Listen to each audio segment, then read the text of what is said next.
L-Assoċjazzjoni għat-Turiżmu Għawdex laqgħet l-installazzjoni tat-tieni cable tal-Fibre Optic fil-Gżira Għawdxija u qalet li dan se jsaħħaħ l-infrastruttura diġitali f'Għawdex. Il-proġett li tnieda mill-Prim Ministru Joseph Muscat b'investiment ta' 3 miljuni u ħames mitt ewro se jsaħħaħ l-infrastruttura diġitali f'Għawdex u jkabbar il-potenzjal ta' aktar xogħol fl-informatika.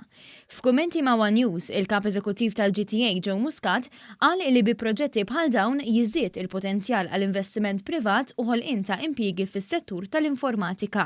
Dana l-investiment ta' 3.5 miljuni żgur li l-Gżira Għawdxija issa se titpoġġa fuq livell fejn wieħed jista' jagħmel investiment fis-settur tal-IT. Il-GTA ħeġġet ukoll lill-Gvern biex isaħħaħ il-konnettività bejn il-Gżejjer permezz tar-raba' vapur bejn Malta u Għawdex.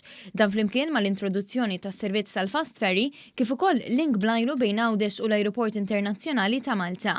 Is-Sur Muscat qal li dan il-cable tal-Fibre Optic għandu jgħin biex tiġi diversifikata l-attività ekonomika u s-suq tax-xogħol fil-Gżira Għawdxija.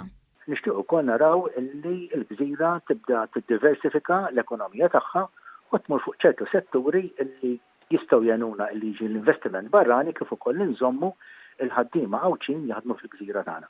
Il-proġett tat-tieni Fibre Optic Cable huwa wieħed minn diversi li qed isiru minn dan il-Gvern biex tissaħħaħ il-konnettività fiżika u ekonomika bejn iż-żewġ gżejjer u biex tkompli titwettaq il-wed elettorali għal xogħol f'Għawdex għall-Għawdxin. Fil-fatt, f'6 snin l-ekonomija Għawdxija ħadet spinta l-qudiem bl-impjiegi f'Għawdex żdiedu b'25% f'4 snin. L-akbar fost dawn il-proġetti hija l-mina li se tgħaqqad lil Għawdex ma' Malta.